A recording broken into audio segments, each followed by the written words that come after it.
Hello বন্ধুরা, কেমন আছো? আশা করি সবাই ভালো আছো, আমিও ভালো আছি। চারদিক থেকে যেভাবে সাকিবিয়ানরা বা শাকিব খানকে নিয়ে যেরকম পরিচালকরা গুঞ্জন শুরু করেছে, ঠিক আছে, যদি এরকমই হয় তার বাজ অনুযায়ী, তাহলে তো প্রত্যেকটা প্রত্যেকটা বছর সিনেমা প্রেমী এবং সাকিবিয়ান যারা আছে তাদের আনন্দের উল্লাস প্রতিটা বছর থেকে যাবে। মেহেদী হাসান হৃদয়ের নতুন যে সিনেমা হবে সেটা অবশ্যই মেহেদী হাসান হৃদয় ভাই বলেছিল যে এর পরবর্তীতে যে সিনেমা আসবে সেটা হবে বরবাদ সিনেমার থেকে দ্বিগুণ কস্টিংয়ের সিনেমা, এবং সেটা হবে শাকিব খানকে নিয়েই, এবং শাকিব খানকে নিয়ে সেটা হবে নতুন মাত্রায়, নতুন দিগান্তের সিনেমা। ঠিক সেই রকমই একটা অ্যানাউন্সমেন্ট অবশ্যই আমরা পেয়ে গেছিলাম। সেটা আমি অন্য একটা ভিডিওতে, আমার গত ভিডিওগুলোতে একটা করেছিলাম যে মেহেদী হাসান হৃদয় ভাই কী ধরনের সিনেমা তৈরি করছে।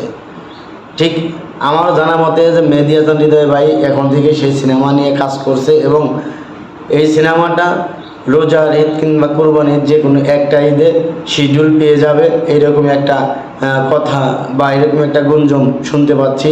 তো সেই হিসাবে যদি বলতে চাই যে আমার মনে হয় যে রোজার ঈদেই এই মেহেদী হাসান হৃদয় ভাইয়ের শাকিব খানকে নিয়ে দ্বিতীয় সিনেমা যেটা হবে সেটা রাখবে, কারণ রায়হান রাফি অবশ্যই আগেই বলেছে যে কুরবানি ঈদ আমার ফেভার, কুরবানি ঈদে আমার রায়হান রাফির সিনেমা হলে মুক্তি পাবে।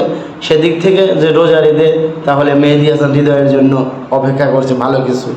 তো আমরাও চাই যে মেহেদী হাসান হৃদয় যত দ্রুত সম্ভব এই সিনেমা নিয়ে কাজ করুক, কারণ একটি সিনেমা করতে অনেকটা পথ পেরিয়ে যেতে হয় এবং অনেকটা পথ বা অতিক্রম করতে হয়, দীর্ঘ সময় নিয়ে করতে হয়, যাতে সিনেমাটা গোছালো হয়, সুন্দর হয়, এবং যেখানে একটু কমতি মনে হবে সেটা চেঞ্জ করা যায়। তো আমার মনে হয় যে এখন থেকে যদি সেই প্রস্তুতিটা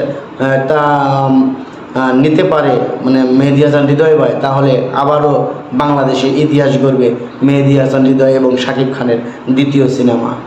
তো আমরা আশায় আছি যে মেহেদী হাসান হৃদয় ভাই যত দ্রুত সম্ভব তার এই সিনেমা নিয়ে কাজ করুক এবং শাকিব খানকে নিয়ে তার প্ল্যান বা পরিকল্পনাগুলো সাজিয়ে নিক, এবং যত তাড়াতাড়ি সম্ভব, যত দ্রুত সম্ভব এই সিনেমার শুটিং সেট তৈরি করুক।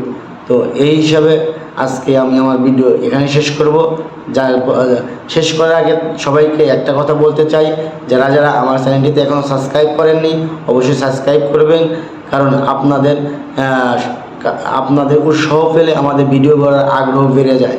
তো আজকে এ পর্যন্তই, সবাই ভালো থাকবেন, সুস্থ থাকবেন, দেখা হবে নতুন কোনো ভিডিওতে। আল্লাহ হাফেজ।